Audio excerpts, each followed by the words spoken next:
Hello and welcome to another edition of Weapons and Warfare. For Straight Arrow News, I'm your host, Ryan Robertson. We have plenty in store for you in this week's episode. Like this story about taking AI pilots to the next level. We check in with one of the leaders in artificial intelligence to see how they're working to make their tech interchangeable and adaptable to several different military platforms. And we head out to the field to see how one aspect of the Army's vision for the future of combat is coming together just months after it was created. But first, some headlines you may have missed. With news cycles dominated by the wars in Ukraine and Gaza, as well as China keeping everyone on edge in the South China Sea, North Korea must be feeling a little left out. So, in late August, North Korean leader Kim Jong-un supervised a demonstration of some new attack drones.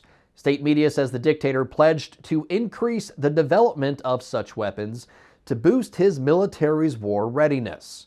Amid growing tensions with Washington and Seoul, Kim has been flaunting his military capabilities.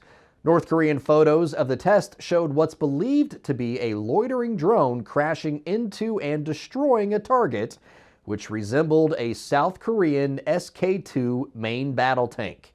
The test came as the U.S. and South Korean militaries conducted a large-scale exercise aimed at enhancing their combined capabilities to defend against growing North Korean nuclear threats. The USS Abraham Lincoln Carrier Strike Group is now operating in the U.S. Central Command's area of operations, joining the USS Theodore Roosevelt Carrier Strike Group. In August, Secretary of Defense Lloyd Austin ordered the Lincoln to accelerate its deployment in response to Iranian officials threatening strikes on Israel. At a Pentagon press conference, Deputy Press Secretary Sabrina Singh said the forces are well positioned to counter any attack from Iran or Iranian-backed proxies. We remain focused on efforts to de-escalate tensions in the region, and while also remaining focused on securing a ceasefire as part of a hostage deal to bring all of the hostages home and to end the war in Gaza. An Air Force F-22 Raptor squadron is also operating in the region, as is the USS Georgia, a cruise missile submarine. Another barrier broken, this time at 30,000 feet. A NATO AWACS aircraft recently flew with its first all-female crew over NATO's eastern flank as part of a routine enhanced vigilance flight. Typically, in a crew of 30, I'm typically the only or one of 2 or 3 females. This is an amazing feat to be able to see NATO have an entire crew full of women. We've come a long way even in the past 15 years. When I first started flying with NATO, there were crew positions that were missing because we just didn't have female, for instance, flight engineers. Now we can fill every single seat with a woman, and it's just a neat opportunity to be able to say, hey, this is all women, and I'm very proud of it. The mission featured 22 servicewomen from Canada, Czechia, Denmark, Germany, Italy, Poland, Portugal, and the United States. If you're a fan of the show, you probably heard us talk before about Episi, a software development firm out of Southern California. It's been a big year for the startup. In May, it was part of an effort that put Secretary of the Air Force Frank Kendall in the cockpit of an AI-piloted F-16 for a capabilities demonstration. And recently, the tech wizards took part in Silent Swarm 2024, where they took their AI pilot out of the air and put it in the captain's seat on the water at the Alpena Combat Readiness Center in Michigan. The annual exercise featured around 60 technologies and more than 500 participants. For Episi, it was a chance to test the capabilities of its tech in a contested environment. In coach speak, it was essentially offense on defense in a maritime battle space. Josh Bloom, one of Episi's senior software engineers, told us it was a big opportunity for the company's ever-expanding efforts to meet the DoD's need for autonomous vehicles.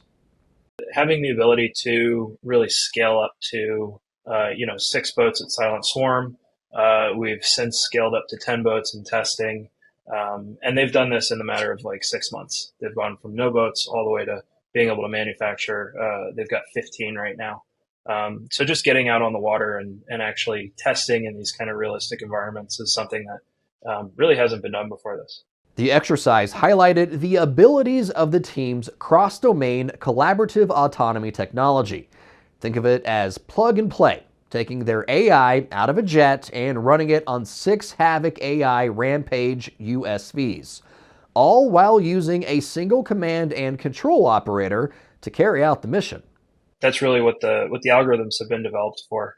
And they're built in such a way that a C2 operator only has to interface with one of these boats in order to interface with the entire swarm.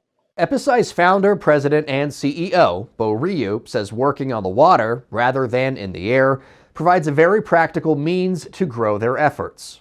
Maritime is actually what is accelerating a lot faster, obviously because aircraft very hard to modify and add something new without certification and things like that. So experimentally, we are doing really well, but we'll see how fast it comes down. But in the water, right? In the water side, I mean, it's a very different ball game when it comes to speed and the scale. As the DoD continues to reshape its forces for potential conflicts with near-peer adversaries, speed and scale are at the top of the list when it comes to bolstering America's defense efforts. And Episi sees having that plug-and-play functionality as a driver in getting its tech into the hands of the people who need it. They cannot deal with 10 different autonomy solutions. It's just a nightmare. So government has a very clear goal. Actually, can they find a vendor, a technology or solution that can rapidly adapt to a new platform, right? Without waiting for 6 months, Can we do it in 2 weeks, 4 weeks, right? 1 week, right? When they change it, right? And that's really what our team started demonstrating. While integration with multiple platforms is an overarching goal of Episi, Ryu acknowledged there's another learning curve that needs to happen to truly bring this technology to the fight. And that's the human aspect of it all. Military leadership shouldn't think of using autonomous vehicles the same way they would with an experienced warfighter in the driver's seat. He says it's going to take a recalibration of risk assessment to meet specific objectives, since threats can now be addressed in ways they never could with lives at stake. Serving you clarity through context, our mission at SAN is to deliver the news straight down the middle. We're different from mainstream media because we spotlight distorted headlines and show you how to do it too. Discover stories that right and left-leaning outlets are choosing not to cover by using our Media Mist tool. Download the SAN app and turn on notifications to have straight facts delivered right to your phone or tablet, and get straight facts anytime at SAN.com. Normally in our Weapon of the Week, we take a look at new hardware. We've covered everything from drones to tanks to amphibious combat vehicles. But today we're looking at a concept, specifically the Army's MultiFunctional Reconnaissance Company, or MFRC. Even though the war in Ukraine is still very much an active conflict, the lessons being learned are changing the way American military leadership views the future of combat. They have a pretty good view over the perimeter. Lighter, more lethal units equipped with state-of-the-art technology are seen as the way forward. MFRCs, like this one with the 101st Airborne Division, are part of the Army's most significant transformation in more than 40 years. This elite recon unit now has access to drones and a host of combat-ready tech, all designed to keep an eye on the enemy while staying safely concealed. And we've been tasked with being painfully light and disproportionately lethal in order to sense, kill, and protect on behalf of the brigade. It's a marked shift from focusing on counterterrorism operations to equipping units to deter enemy forces and take advantage of current technology and war-fighting trends. As constructed, a multifunctional recon company consists of 3 hunter-killer platoons, one to handle drones, another for electronic warfare, and a third to handle robotics and autonomous systems. And then our snipers are to the east. Of course, once airborne troops are on the ground, they need a way to get where they're going. Enter the Army's infantry squad vehicle, essentially a stripped-down version of the Chevy Colorado. Light enough to navigate rough terrain, but big enough to store all the supplies to sustain a recon team for several days. Established in March, the MFRC already took part in 2 large-scale field training exercises. The first was at Fort Campbell in Kentucky back in April, and most recently at Fort Johnson in Louisiana. Time now for Comms Check, and like our debrief, it's a check-in with a weapons and warfare regular, Shield AI. In August, the arms and artificial intelligence technology startup successfully demonstrated its AI pilot, HiveMind, with 2 interacting Kratos Firejets accompanied by 2 chase jets. They say it paves the way for the seamless integration of manned and unmanned aircraft, a big step towards development for the future of air combat. The flight tests, without any in-flight human intervention, featured 2 autonomous jets piloted by HiveMind, flying in formation and teaming up to perform real-time tactical maneuvers. I love seeing the lag maneuver in the tests, right? So coming into the line abreast, once they actually achieve that line abreast, you notice that the agent on the left was a little bit out in front. So what it performed was a lag maneuver, which is using geometry to essentially swing out wide and let the second Firejet catch up. I think that is some really, really cool autonomy. Well, the test featured 2 jets. Shield AI's co-founder and president, Brandon Singh, says the algorithm can handle much larger numbers, something that's sure to catch the eye of the people spearheading the Replicator initiative. That's the DoD's plan to field thousands of autonomous systems, like uncrewed aircraft and underwater drones, in an effort to stay ahead of China's ongoing military buildup. All opinions expressed in this segment are solely the opinions of the contributors. Well, we are just about out of time for this week's Weapons and Warfare. If you like the show and want to help us grow, do us a favor, like and subscribe to our social media feeds. We'd love to hear from you as well, so go ahead and send us an email to weaponsandwarfare, all spelled out, @san.com.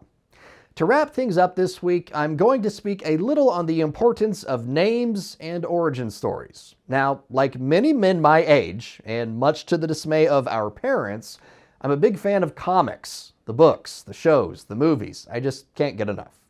And one thing every comic fan knows is a character's origin story and how it often defines who they are, what sort of values they hold. Earlier this week, I spoke to a former Israeli intelligence officer, negotiator, and now author, Avi Melamed. I was interviewing him about the situation in the Middle East with Israel fighting Hamas, Hezbollah, and other Iranian proxies. During our discussion, I misspoke and called the proxies the Iranian axis of evil. He corrected me and said, while it may be considered evil, the proper name is the Iranian axis of resistance, al-Muqawama. Melamed told me while many in the West fantasize this idea of resistance, in the Iranian paradigm, resistance is nothing any civil person should ever want. Because Iranian resistance is, in large part, why there can't be peace in the Middle East, and why there won't be until Iran and its proxies stop resisting the idea that Jewish people have a right to exist on this planet, that the nation of Israel is a sovereign member of the global community. The al-Muqawama doctrine, as the Washington Institute calls it, was adopted by most of the Arab world after Israel successfully defended itself in multiple conventional wars in the 1960s and 70s. The leaders of Hezbollah and Hamas define it as a state of constant combat, perpetual warfare, not with large standing armies, but with a steady stream of smaller strikes, death by 1,000 cuts.